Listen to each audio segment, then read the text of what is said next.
Hello and welcome to Sonder. My name is Maggie. I am a new doctor, knitter, bibliophile, and general crafter living here in Denver, Colorado. How is everyone? We made it.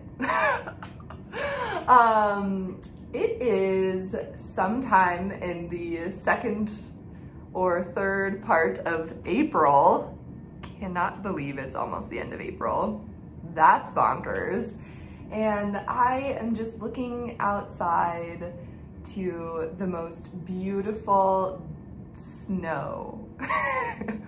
You know, I'm getting to that point in spring where I'm ready for it to stop snowing, which is a miracle. Normally, I feel like I love the snow so much that I'm really, really sad when spring comes and there's no more snow, but you know, it snowed about 5 days ago, it snowed like 7 inches, and then last night it snowed about 5 inches, which this is a lot of snow for this time of the year in Denver. Not necessarily in the mountains, but down here in Denver, this is a lot. But today is Tuesday and it's my day off. Finally, I have a day off. It's a miracle. And so, you know, I am really looking forward to just drinking coffee and tea and reading and knitting. It's gonna be great. It's gonna be so good.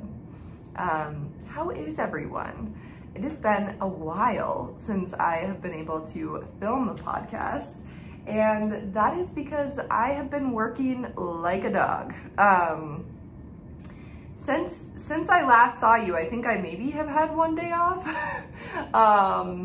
So I'm tired. I think like the level of sort of tiredness that I am feeling right now is quite profound, which is fine, you know. I think my job is hard. It's so hard. And I think like the thing that's hard about being a doctor that maybe I presume is different. I think every job has its own emotional battles, but being a doctor or a nurse or anyone in healthcare is interesting because we have long hours and then high acuity and a lot of emotional turmoil.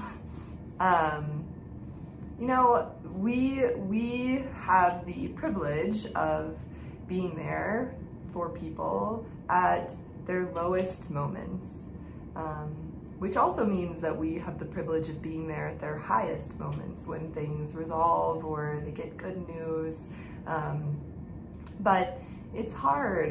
It's hard emotionally to know what's going on with a patient before they do and kind of having to explain what it means. It can be really sad. And I think for me, I have so much empathy for patients and I'm so thankful for that. I hope I never lose that empathy, you know. I hope I never lose the ability to cry with patients and soothe them and be there for them through things that are really challenging. But it's hard. It's hard to feel that day in and day out. And so I find that when I come home, knitting and reading are kind of the things that I do to center myself and kind of zone out and come back and feel whole again, you know, after seeing so much sadness. So life's good, but it's hard, which I think we're all going through that. You know, I was talking to my best childhood friend who lives in Brooklyn, New York, and I'm actually going to visit her for her 30th birthday, which I am so excited for, but also kind of scared to get in a plane. It's so weird. Like, I am someone who I lived abroad for a year in Slovakia, and then I lived abroad for 6 months in Tanzania. And so I love traveling. I love exploring new places. I love flying, but I'm having this like weird feeling of anxiety, not necessarily about visiting her in New York, but about the journey to get there.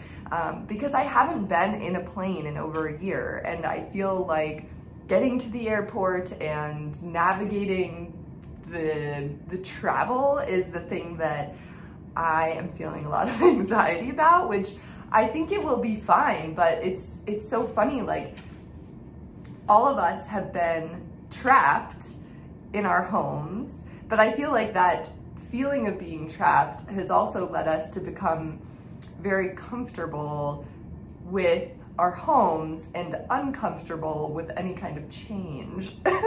And so at least this is how I'm feeling. This is how I'm feeling. And so I am so looking forward to visiting Miriam, but also like pretty anxious about it. I'm also pretty anxious about it, which who's surprised? You know, I'm anxious about everything, okay? I have anxiety. It's who I am, you know?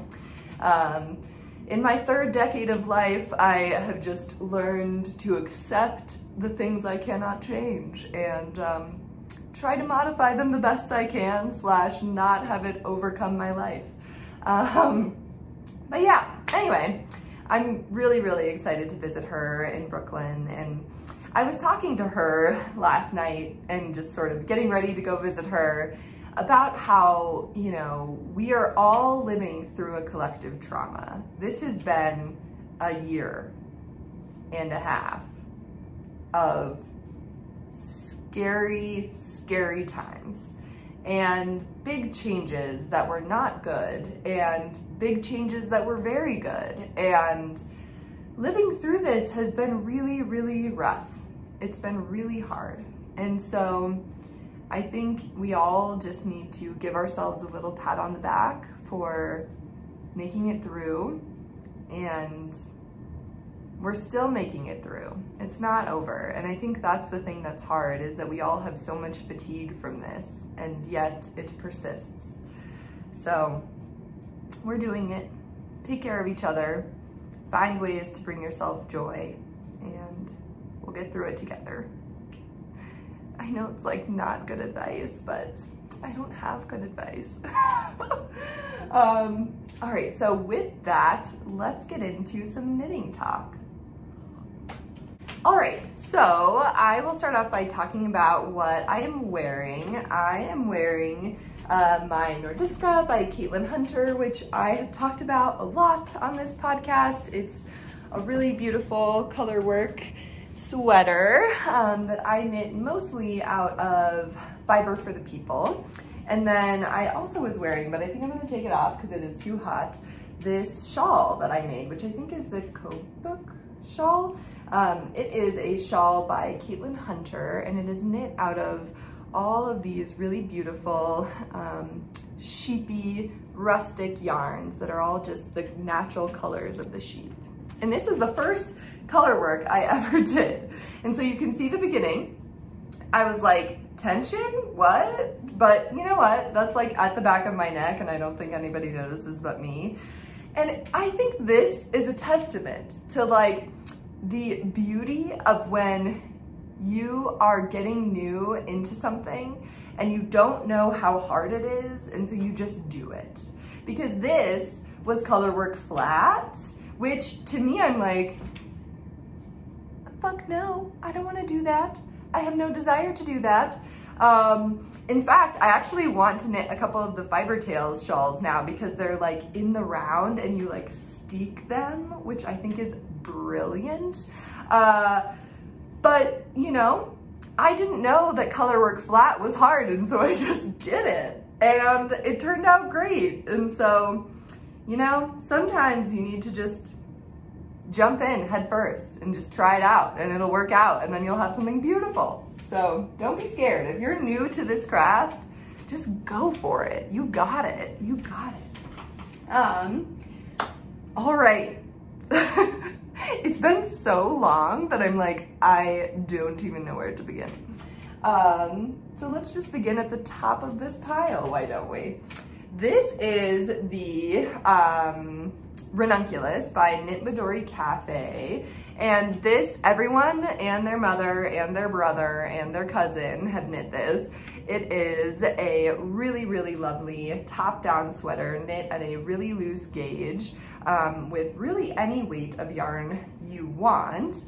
And it has these really beautiful textured stitches in the yoke that is just absolutely amazing. The only modifications I did for this is I did knit it a little bit longer before I started doing the ribbing, and then also again knit the arm quite a bit longer just because I wanted it to be a little bit oversized.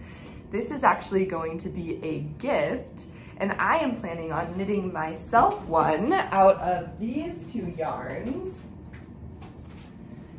So my mom and Aunt Susie went to Paris a couple of years ago, and they brought me home these skeins of La Bien-Aimée in the Yellow Brick Road colorway, I believe, or maybe it's graffiti. I don't remember, but whatever one is like yellow and gray.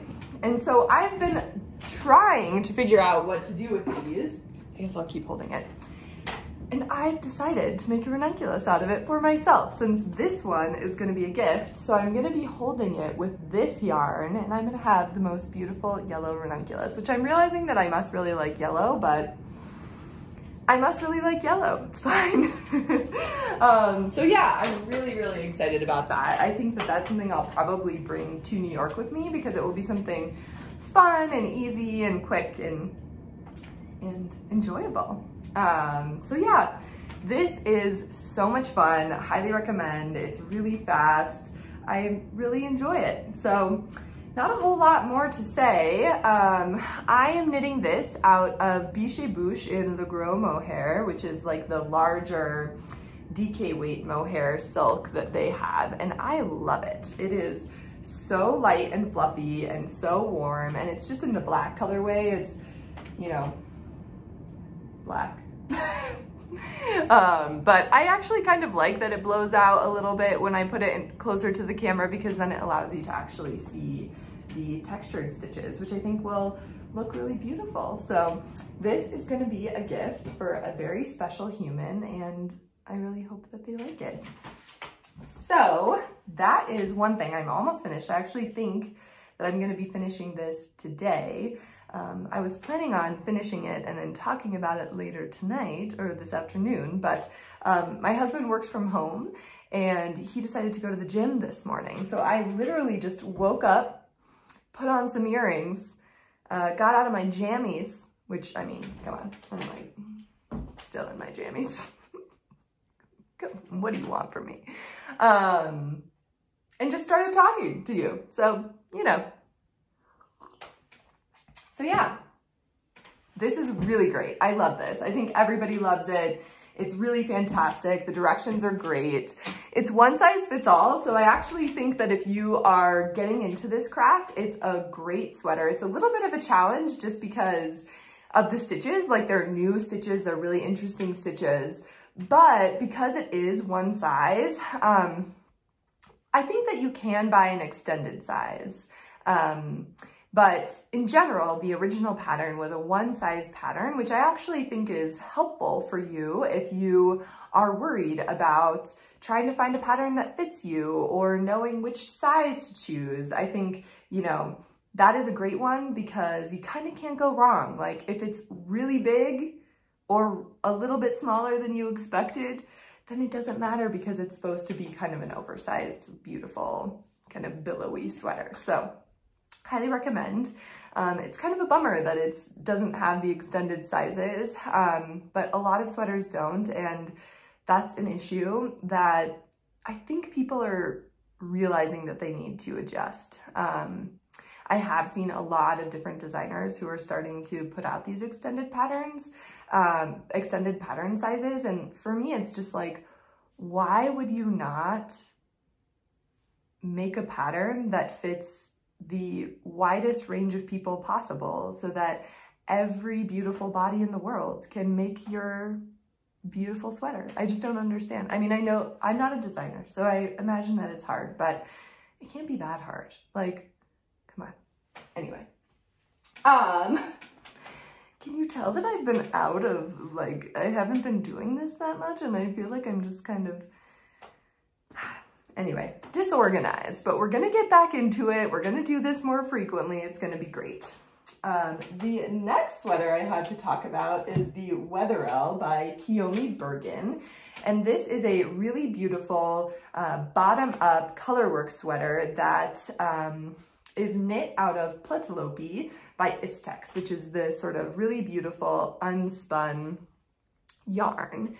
Sort of pencil roving, and I have finished the body, so it will be a little bit cropped, but I didn't want it to be that cropped. So just in comparison to this sweater, it is quite a bit longer. So, you know, probably at least 3 inches longer than the sweater I'm wearing right now, which I wanted this sweater to be a little bit more oversized, especially because, you know, I like rustic wool, but the Plotulopi is quite rustic. And so I think that it's something that I'll need to wear like a shirt underneath. And so I don't necessarily want it to be like a cute little crop sweater, you know. I mean, maybe some people do, but that's just not what I wanted for this particular project. So yeah, this is in the, I think beige heather, and then the carmine heather is the other color that is going with this. I was inspired by NOUGATBAR, which is a really amazing podcast by a woman who lives in Korea, South Korea, and she is incredible. All of her knitting is gorgeous. She has some episodes that are in English and some that are in Korean, but even the Korean ones, sometimes I like to put them on in the background and listen to them because it is a beautiful language. Anyhow, I also have this little Simply Serving Hagrid with his pink umbrella on here, which, shut the fuck up. It's so cute. Hagrid, Hagar. So I have finished the body of my Wetherell, and then I have also almost finished one sleeve. So here I can show you this really beautiful yarn. So it comes in these plates, and then it is just pencil roving. So it's an unspun yarn. It's interesting because it's much softer in the plate than it is when you knit it up, which I don't really know how that works out. But anyhow, just set this here. I have been knitting away at this. It's a really, really easy construction where you start at the bottom and then knit a tube. It's essentially like knitting a giant sock, and this is my favorite way to knit sleeves. I much prefer knitting bottom up for this reason, because I just think the sleeves are much more enjoyable. So this sleeve will be more of a like bell sleeve. I am someone who, I prefer sort of the bracelet length sleeve, so that is probably about where I'll want it to end. So I really don't have much more, like maybe just an inch or so more of this sleeve before I can start the second sleeve. This was really fun. So you cast on with the contrast color, and then you do a little bit of color work in the sleeve. And the top of this sweater is something that I am obsessed with. So I think that it is going to be so, so beautiful, and something that I want to draw, that sort of draws me in, and something that I'll finish quite quickly once I get to the top. But something that was really fun that I learned for this is that there are within here, so from this point to this point, there are a lot of stitches. I think it's like 7 or 8 stitches. And so I actually learned ladder back jacquard, which is so interesting.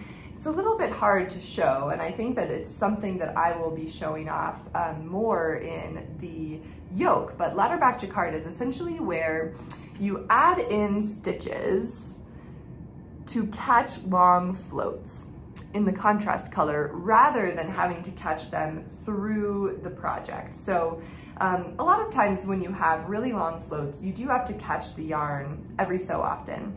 And if there's big contrast between your two colors, that on the front of the work can kind of show through where you caught it. And ladder back jacquard completely eliminates that issue, which I just think is so cool. It's so cool. And guys, it's really easy to do. So this is a skill that I wanted to learn before I knit the bouquet sweater, which I will probably cast on sometime this summer, because I feel like the bouquet sweater is the perfect thing to be knitting on a big wool sweater in the middle of the summer, but it's beautiful. So anyway, ladder back jacquard, who knew? Who knew how easy it would be? It's really, really cool. I'm like really impressed by it. And so, yeah, I'm really looking forward to learning how to do it, well, to doing it on the yoke and kind of seeing how it impacts the floats, because it's so cool. It makes it so that you don't have to catch the floats, and also so that the floats themselves also have a little bit of give, because it's as if they're in, well, it's not as if, like they are in their own, they're in their own stitch. And so the stitch itself is able to like move a little bit. It's so cool. It's so cool, guys. And anyway, it's really awesome. So I was excited to learn that. I think, you know, with my knitting, I'm to the point where I love learning new skills, and this did not call for ladder back jacquard, but it's just something that I know that I've been wanting to learn, and so I just tried it out. So I recommend that you do the same, you know, just with these, even with a more simple design like this, you know, try something new. Like, why not? You might as well. So yeah, the Wetherell by Kiyomi Burgin, I'm really loving this. I think it's something that I am gonna wear a lot. I imagine with how rustic it is that it's something I'll really love to bring with me camping, and kind of wear it by the fire and things like that. That's like my dream for this sweater. All right. And then, I was working a lot of nights, and so I decided to cast on a couple of different socks, which I think was a good idea because socks are easy. However, I did get like a little bit of, I was like knitting a lot on the small circumferences and really did start to kind of hurt my hands, which most people have said that knitting on these small circumferences hurt their hands, and I've always not really had that issue. But when I knit, you know, 5 hours in a row on these small circumferences, I too had this pain in my hands. So I feel you, I see you. Maybe just do it a little less, I don't know. So I really wanted to try a colorwork sock because I've been very inspired by seeing a bunch of colorwork socks by other people. I am unsure why I decided to do this, but I just decided to cast on with reckless abandon and try my own colorwork sock rather than following a pattern. Why? I don't know, but I did. And so this is my own pattern. This is a couple different yarns. So the main one is this really beautiful, less traveled yarn. And it is a really beautiful sort of peachy pink that has a lot of different pops of blue and purple and green and yellow. It's a really, really beautiful and really subtle colorway. And so this is the sock that I knit. This is obviously a top-down sock. So let me try to get in here.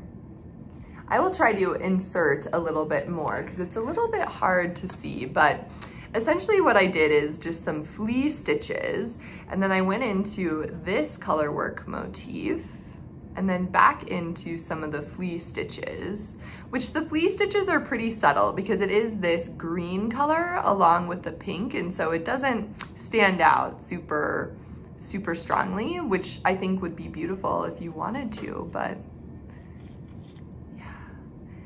And then I just did a eye of partridge, heel flap and gusset, and now I'm just decreasing, and then I'll just knit to the end. I don't think I'm gonna do any color work on the foot portion of the sock, because I will say that the color work did kind of hurt my hands a little bit. Like, it's just hard on the small circumference to have like 2 yarns and the small circumference. I think honestly that this sock was probably the thing that made my hands hurt more than anything. So, but I'm really excited about it. I think it's really beautiful and something that I will wear a lot. So yeah, how cool.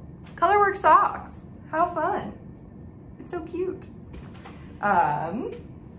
And then the other sock, so in the mail I got, so I finished my Midnight Dancer socks by Sari Nordland, but I've since worn them multiple times and I just don't know where they are right now. So I'll show them at another time, but you've seen them, they're beautiful, I'm obsessed. But Grenouille Co released a really beautiful sock set that was inspired by a painting, and I can put the painting up here. It's an absolutely beautiful painting from the, I believe, Impressionist period. I'm not entirely sure, but to me it looks like an Impressionist piece. And it's one of their favorite, Grenouille Co. I actually don't know the pronouns of the person who dyes that yarn, so I'll just say they for now. It is one of their favorite paintings, and so they wanted to do a, I'll cover it up in case people haven't gotten theirs yet, but they wanted to do a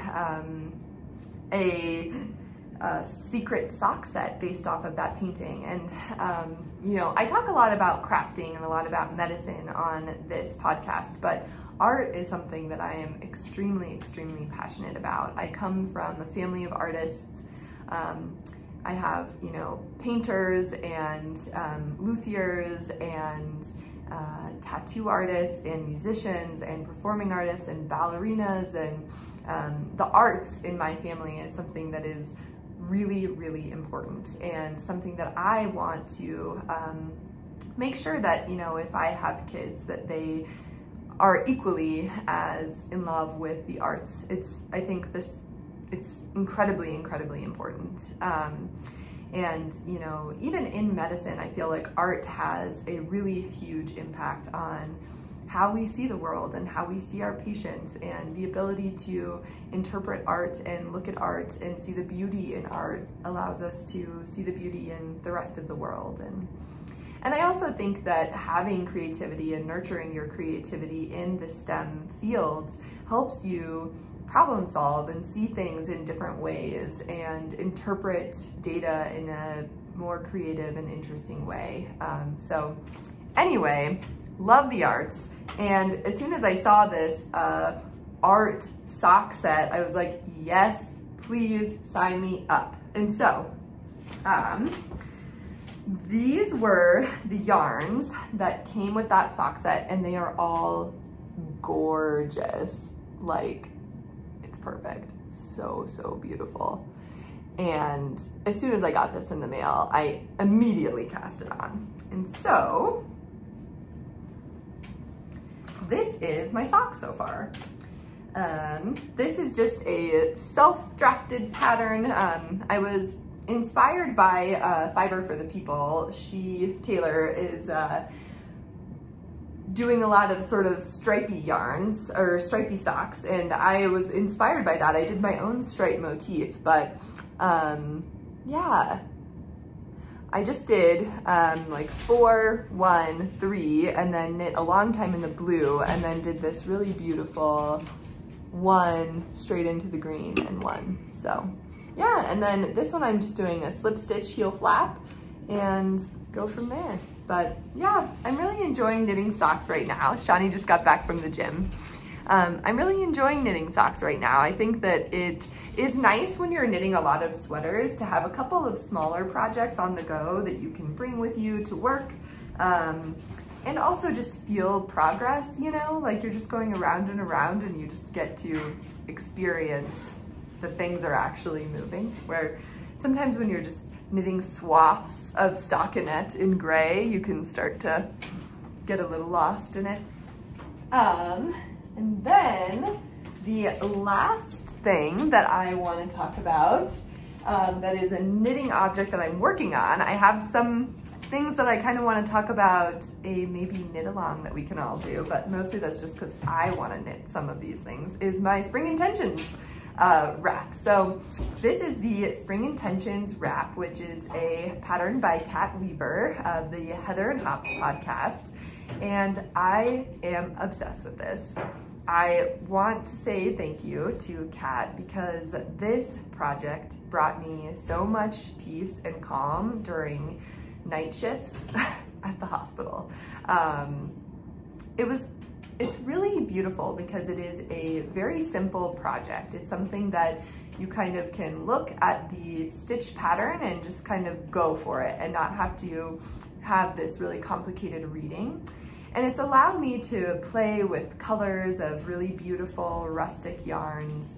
And yeah, it just brought me a lot of joy and a lot of comfort at a time when I was going through a lot and it was the middle of the night. So, so thank you to Katt for that. This is a wonderful pattern, and it's the fact that it's just knits and purls has really allowed me to use this as sort of a meditation piece. So I'm behind. I am not totally caught up, but nevertheless, have really been enjoying it. And this I am housing in my Craftivism bag, which is this beautiful bag by Nerd Bird Makery that has crafters of all different types and ages and disability rep, and yeah, it's beautiful. Love it, love it, love it. So this is my wrap. So these are all different forms of mainly Jamieson and Smith, but my thought process for this is just being inspired by springtime in the American West, and particularly the deserts of the American West. So yeah, I really, really love how it's turning out. I think it's a really, really beautiful wrap and something that I will use often. So yeah, but it is a lot of knitting. It's a lot of knitting. And so I'm just kind of picking it up when I'm feeling like I really want to work on something simple and meditative. So not, I definitely won't be done when the cal is finished, but I'm really enjoying picking it up and getting lost in the yarns, and yeah, it's really, really lovely. I've loved working on it. I'm using this beautiful sage color for right now. So that is all of the, those are all the projects that I'm currently working on. And then, you know, despite there being like a lot of snow outside, I'm getting really, really excited for spring and for summer knitting. So I just wanted to show off my summery yarn, so my sort of cotton and linen yarns that I have in my stash, and just show them off and get excited about knitting some like really cute little tank tops. So I needed to get one more skein of the black mohair for my friend's sweater that I'm knitting for her. And so since I needed to order more yarn, I thought, why not throw in a couple of new skeins as well, you know? But these are the ones I wanted to show off first. So these are Quince & Co Sparrow. So this is their 100% organic linen. And these are two different colors. So the purple one is Port and the gray one is Chicory. So these are two. I have enough of both of these to make either like a t-shirt or a tank top out of them. And so that is something that I'm really, oh, they're so beautiful. And it's such an interesting yarn because it is kind of like weird and scratchy, but I've heard that it really like opens up. Yempa, drop it. He has my underwear. Yempa, drop it.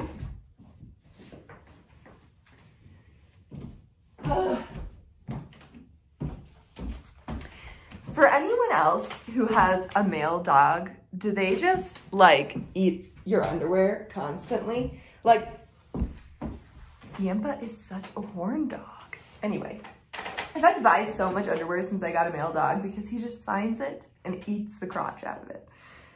Might be TMI, but you know, we're all friends here.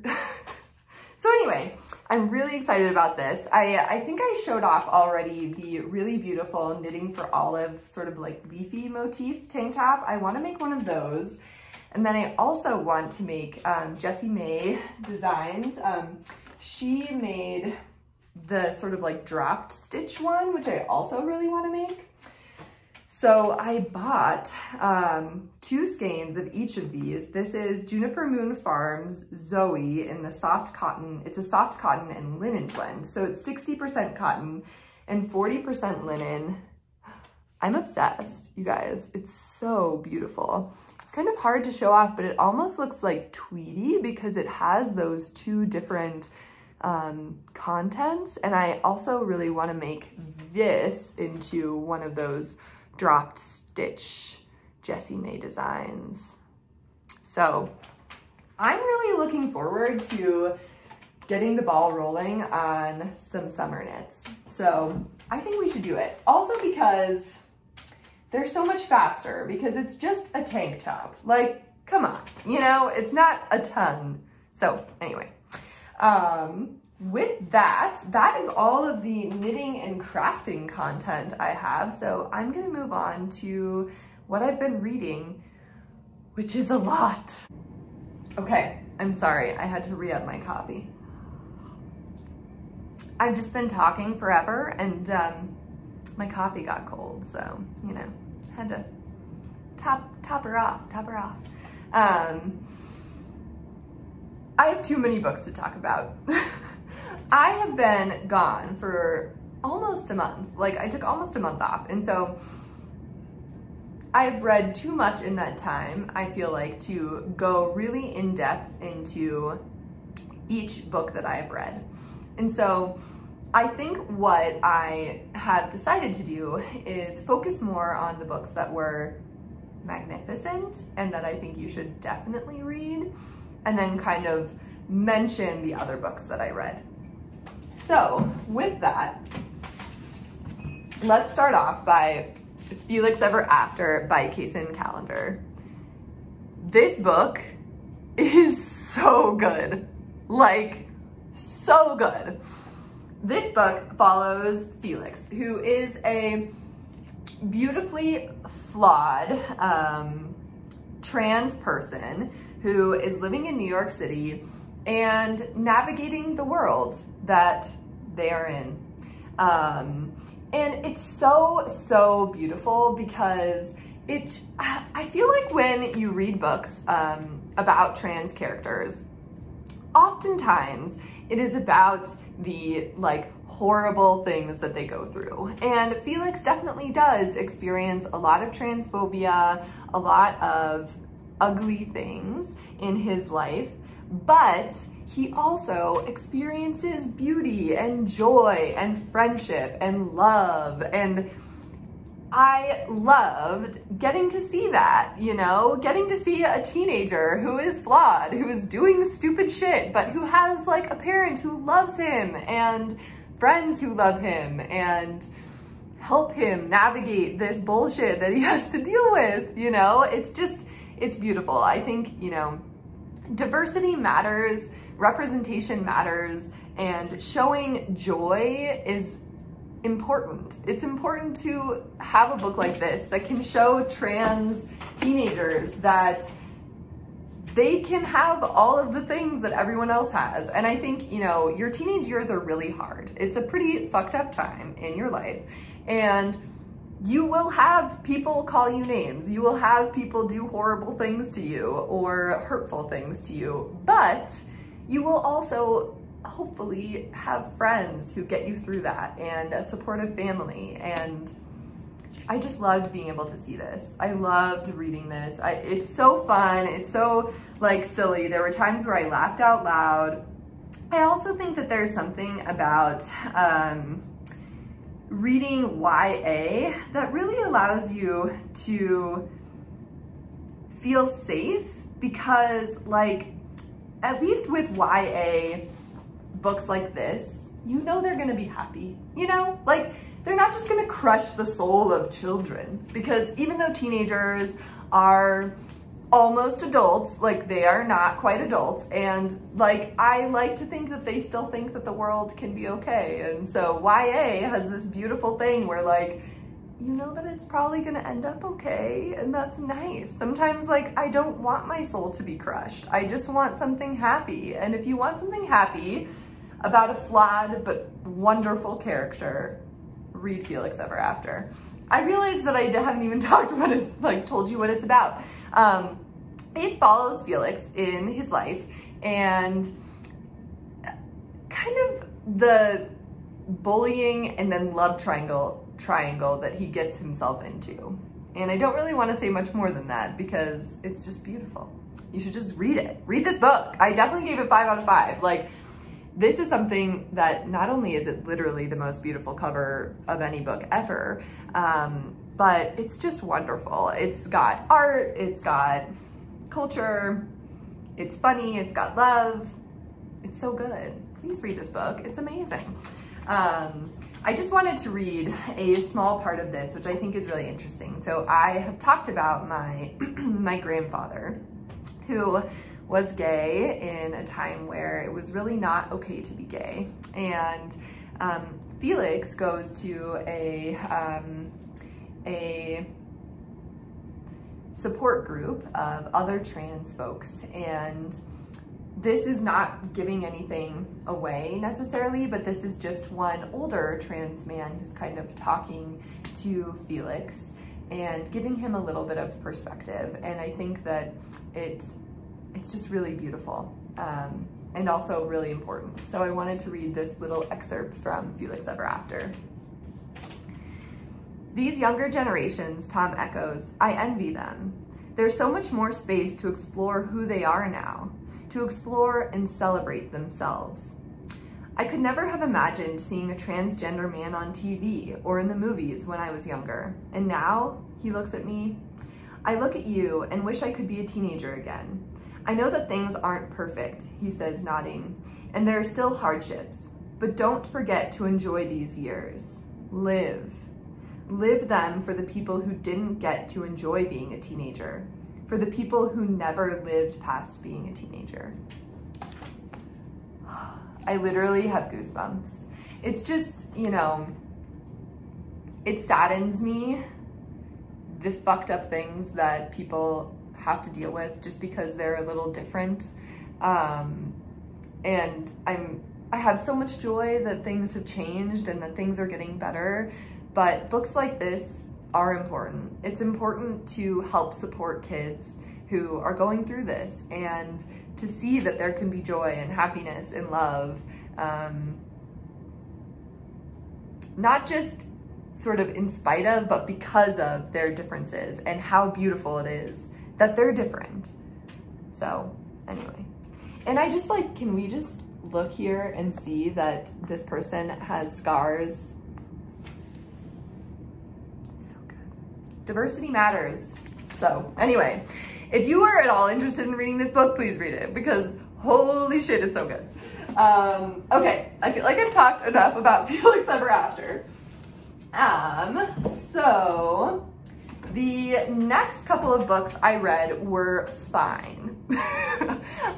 So the next one I was really excited about, it's called We Could Be Heroes, and it's by Chen.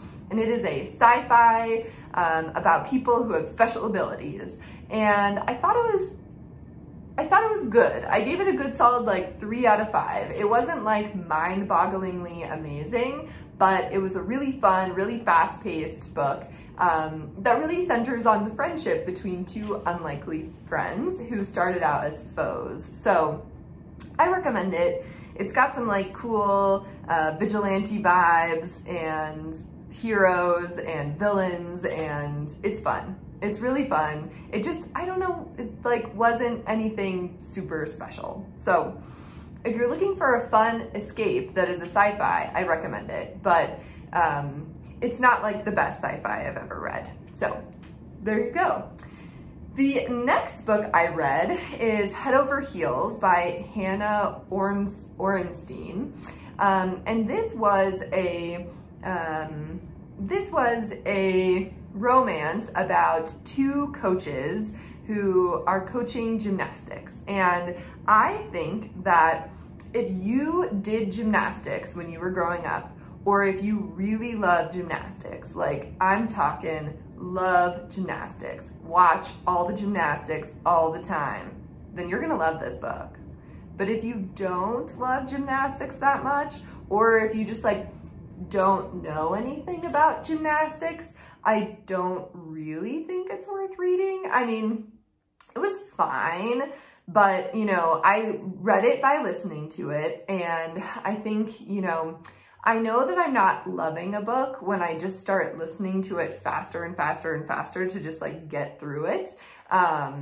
So yeah, I mean, I think it was fine. I just didn't really think that, I just didn't really love any of the characters and didn't really think any of them were that interesting. It does sort of touch on the controversy around doctors inappropriately touching and molesting athletes, which I think was interesting. And I always kind of like when a romance brings in important discussions, but I just didn't think it was that great. So yeah, I mean, you know, if you love gymnastics, go for it. You'll probably love it, but I just don't really know that much about gymnastics. So for me, I was not that interested in it. But yeah, the next book I read,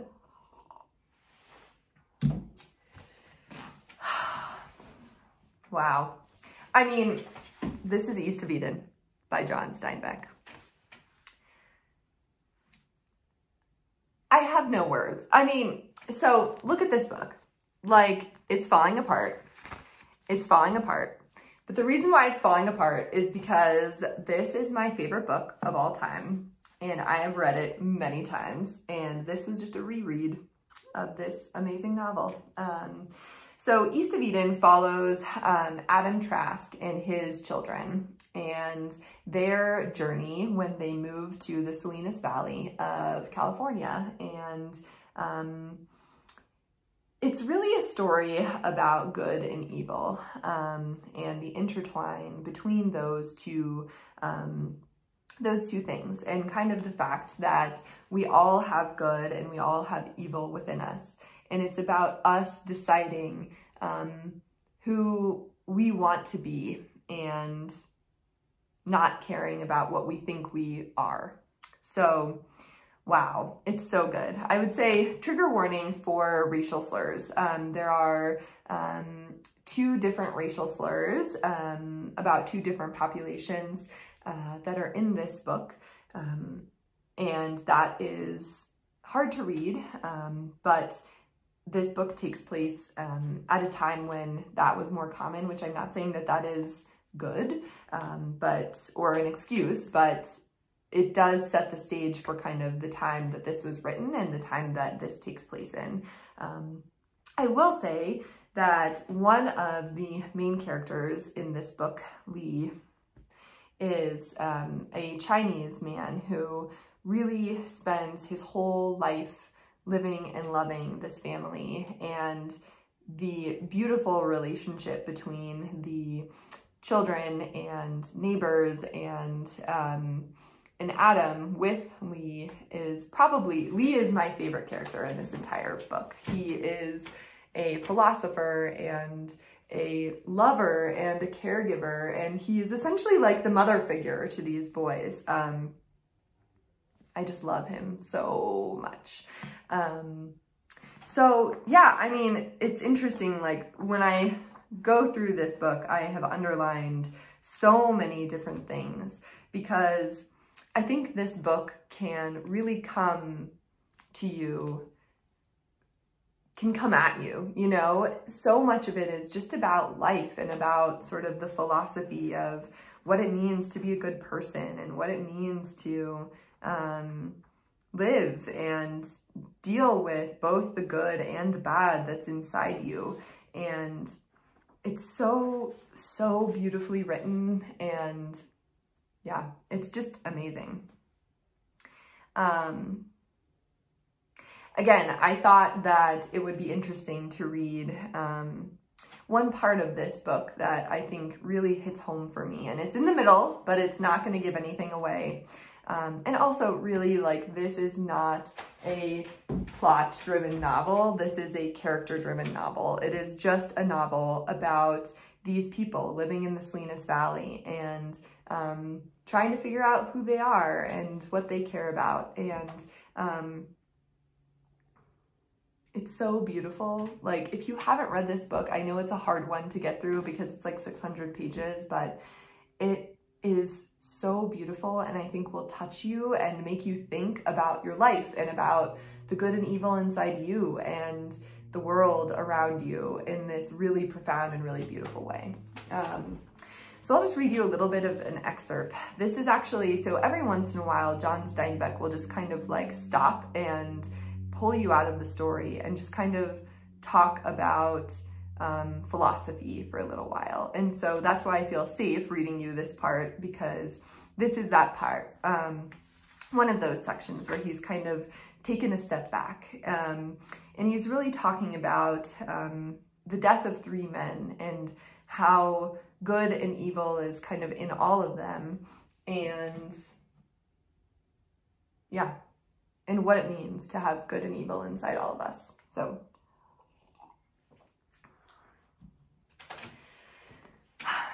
and in our time, when a man dies, if he has had wealth and influence and power and all the vestments that arouse envy, and after the living take stock of the dead man's property and his eminence and works and monuments, the question is still there.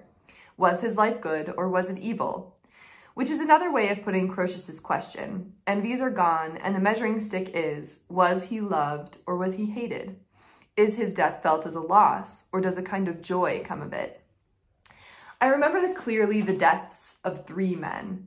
One was the richest man of the century, who, having clawed his way to wealth through the souls and bodies of men, spent many years trying to buy back the love he had forfeited, and by that process performed great services to the world, and perhaps had much more than balanced the evils of his rise.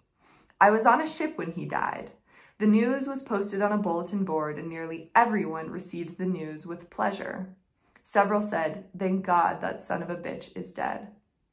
Then there was a man, smart as Satan, who, lacking some perception of human dignity and knowing all too well every aspect of human weakness and wickedness, used his special knowledge to warp men, to buy men, to bribe and threaten and seduce, until he found himself in a position of great power.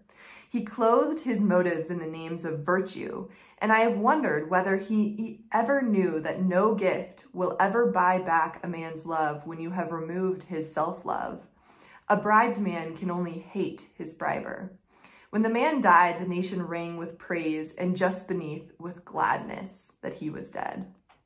There was a third man, who perhaps made many errors in performance, but whose effective life was devoted to making men brave and dignified and good in a time when they were poor and frightened and when ugly forces were loose in the world to utilize their fears. This man was hated by the few. When he died, the people burst into tears in the streets and their minds wailed. What can we do now? How can we go on without him? In certainty, I am certain that underneath their topmost layers of frailty, men want to be good and want to be loved. Indeed, most of their vices are attempted shortcuts to love. When a man comes to die, no matter what his talents and influence and genius, if he dies unloved, his life must be a failure to him, and his dying a cold horror. It seems to me that if you or I must choose between two courses of thought or action, we should remember our dying and try so to live that our death brings no pleasure to the world. We have only one story. All novels, all poetry are built on the never-ending contest in ourselves of good and evil.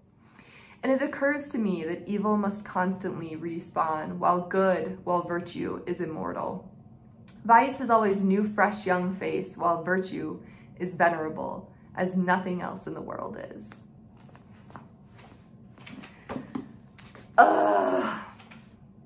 This book is so good. It is so good. I'm obsessed. I mean, obviously it's a classic, so obviously it's good, but truly, I think every time I read this, and every time I've read it at different times in my life, I read it in high school, I read it in college, and reread it this year, I think I hear something new and read something new in it. And so I highly recommend it. I mean, East of Eden by John Steinbeck is just an absolute masterpiece. So then I read another book, which I thought was great and very different from East of Eden, and was really just a romance. So this is People We Meet on Vacation by Emily Henry.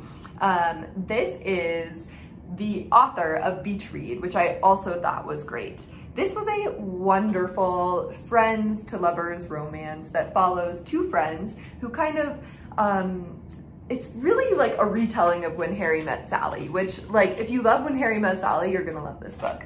And I honestly really love the friends to lovers trope. I would say the friends to lovers and the enemies to lovers are like my two favorite tropes of them all, but I like a slow burn, and I feel like this was a slow burn, you know? I really don't like insta-love. I like to kind of see how the love has evolved through many, many years or months at least, you know? Like, I want to see people fall in love in a realistic way, and I just don't believe that love at first sight is real. I think you can have lust for someone, but you can't know someone well enough to know if you love them at first sight. So anyway, this has two flawed characters, and it follows them falling in love over the course of like 12 years. As they meet and go on vacation and go through their young adult lives and kind of realize, in the same way that Harry met Sally, that the person that they really care about is each other. So it's great, highly recommend. I don't think there are any trigger warnings. I think it's truly just like a fun read that you can know that everything will turn out well in the end and everyone will be okay.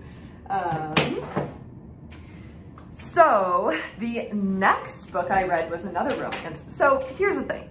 I had a lot of really sad things happen in the last couple of weeks at work, and so I was like wanting to read romance. Literally, I was like, I want to know that everything will be okay. I don't want to cry. I don't want any sadness. I want only happiness and only people falling in love. And so if you're going through a rough time and you feel like reading a love story or essentially reading a rom-com is something that you want to do, I highly recommend it, because I truly think that it helped me get through the last couple weeks. So the next book I read was You Had Me At Ola by Alexis Daria. Also such a beautiful cover, also such an amazing book. So this follows two telenovela stars who have been cast to play characters in a new telenovela on essentially Netflix. And it's about kind of their love story, but it has a lot of complexity. Both of them were Puerto Rican, and one of them is Puerto Rican. However, she grew up in the United States, grew up in, I think, Queens or Brooklyn. She grew up in like one of the boroughs of New York. And then the other one did grow up in Puerto Rico. And it's sort of about their lives and falling in love, but having this kind of beautiful cultural aspect to it as well, you know? And I think one of the things that I really loved reading about is how meaningful it was for them to have the ability to share their culture on a larger stage, you know, on a big screen, where I feel like telenovelas are something that are very common in the Latinx culture. However, in the general American culture, you know, we don't watch them as much, except for things have been changing. You know, there have been a lot of new sort of telenovela type TV shows that have come out recently. And so it was really beautiful to kind of hear them talk about the importance of representation and not just being cast as, you know, like the sultry, like what is the word? Like the sultry person that the other person is like cheating with, mistress, like the sultry mistress, or like the maid or something, you know, like that is so fucked up that is how a lot of Latinx people are cast. And like, it was beautiful. It was really, really interesting. And I think like it brings up how important representation is. Like, again, representation is extremely, extremely important. And I think, you know, having more telenovelas and things like that on these streaming services are great. And I also think it's important to, you know, like just cast people regardless in other roles, you know, like people can bring so much to a role and they don't necessarily have to be pigeonholed, you know, like you can change things and bring in culture to roles that were maybe not originally written for that. Anyway, diversity matters and representation matters. It's important to see yourself in others. So yeah, I mean, it's like I am a white girl from Colorado. So like I am white, I'm cisgendered, I'm a doctor. So obviously I have privilege. And for me, I think it's important to use my voice and use my privilege to bring up the voices of others and really talk about how important that is. So anyway, clearly I've just gotten on this soapbox a lot, but it's because it's important. It's important for you to read books by diverse authors and people with many different lived experiences, because then you will understand the people around you better, and that's really important. It's really important. So, and reading romance is such a fun and safe way to experience that, and you know that everything's gonna be okay, but you also get to experience different people's lives and their perceptions. So anyway, read You Had Me At Ola. I loved it. It was like super sexy and also really interesting and also like really heartwarming. Like there's beautiful relationships between family and cousins and things like that. It was great. It was like truly great. So yeah, loved that. Then I read The Broken Girls by Simone St. James, which is a horror thriller novel that follows a haunted boarding school for like wayward girls. And it follows two different sort of murders that have taken place at this school. And it was great. It was sort of like, well, actually, I guess three different murders, three different deaths. It was lovely. It was scary and spooky and had the perfect combination. Something that I love about Simone St. James is her sort of bringing together kind of the paranormal and just like the evils of our own world. And it was great. It was really, really good. It was spooky. It was paranormal. It had the beautiful trope of kind of like the haunted mansion. It had beautiful friendships among the girls who were staying at this school. It is kind of like a dual timeline. So you have the timeline of like in the 50s, and then you have the timeline of now. Yeah, it was wonderful. It was really, really good. I highly recommend. So yeah, I mean, obviously like lots of trigger warnings. There are like 3 different women who die in it. And so they all die. It's not like you are experiencing the deaths in it. It's more like you are finding their bodies. And so it's not like having to experience the trauma of their death itself, which like there are some horror / thrillers that like really go deep into that, which to me is like a little much. Like I am too empathetic to like experience that with them. But so this I think is a little bit safer, but it's obviously like scary, spooky, paranormal, dead bodies. Like only go into it if you're like looking for that type of thing. But if you are looking for that type of thing, Simone St. James is a wonderful author for that general genre. I also really loved, I think it was called The Heartbreak Hotel, but both of her books that I've read are really great. So yeah, and then the last 2 books that I have to read, I've been talking about books for forever.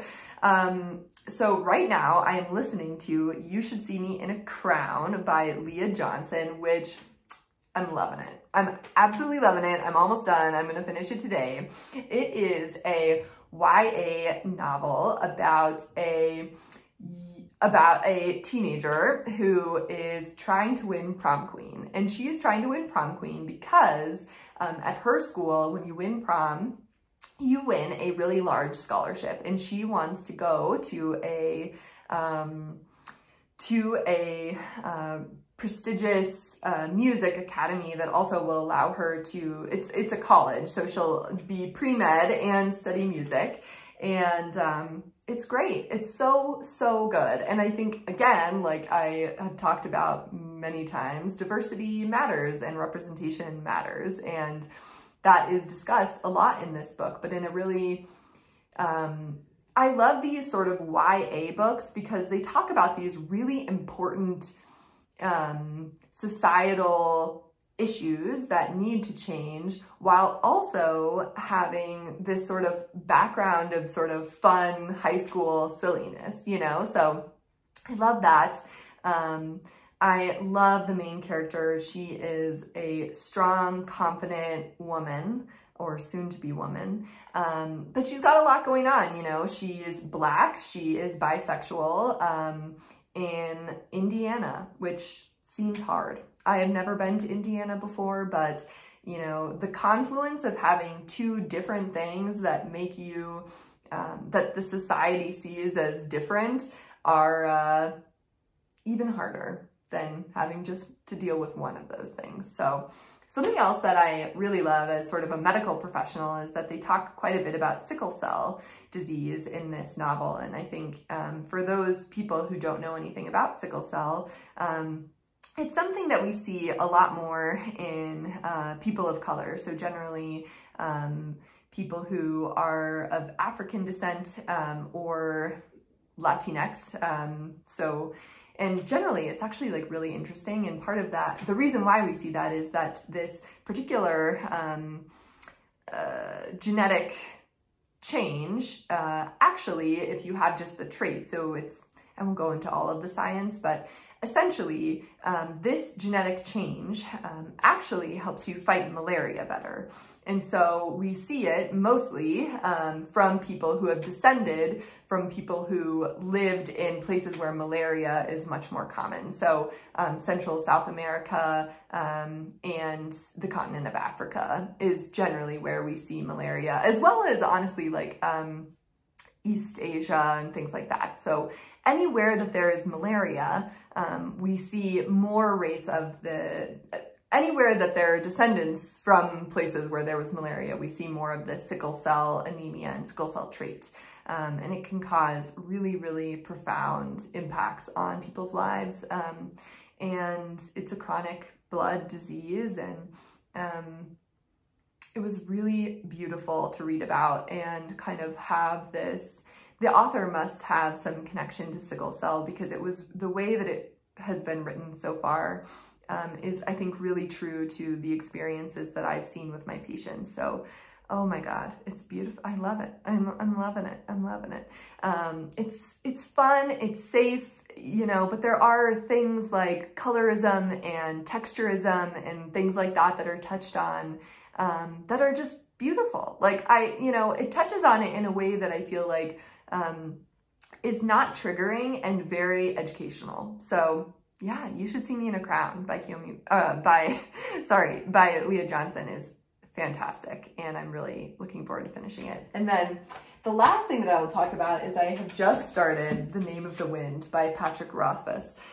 This is one, I started listening to it, and then I realized that it's something that I really want to read with my eyes. So it's a hefty one, you know, it's like 700 pages, so it's gonna be a long one, but I'm really enjoying it. It's really, really fantastic. I mean, I think like, of course I'm enjoying it. Like everybody, like this is like one of the best fantasy novels of all time. So I just was like in a kick. Like I really, really wanted to read fantasy. So I picked this up. I picked up The Way of Kings by Brandon Sanderson. I picked up Cemetery Boys by Aiden Thomas. So probably hear about more fantasy going forward, but there are spiders in the beginning of The Name of the Wind, like the evil creatures or like spider-like creatures with like razor blades on them or something. And I'm terrified of spiders, so I'm already like, ooh, this is gonna get to me. So anyway, that is all that I have. This is gonna be a very, very long podcast, but that's what happens when you don't podcast for like a month. So I hope that you guys are getting the first glimpses of spring. I have seen the daffodils and the tulips and the irises sort of poking out of the snow, which is so beautiful. And I hope that you're managing your mental health the best you can during this really, really crazy time. I hope you're taking some time for yourself, whether that be through crafting or reading or watching TV or doing yoga or spending time with friends. I hope you're doing something that brings you joy and comfort in a time when we really need joy and comfort because we're going through a lot. If you're having a hard time, please reach out to someone, reach out for help, because we're all in this together and we all need to help each other. So with that, I hope you have a wonderful day and a wonderful week, and hopefully it won't be another month until I see you again. But with that, happy reading, happy crafting, and I'll see you soon. Bye.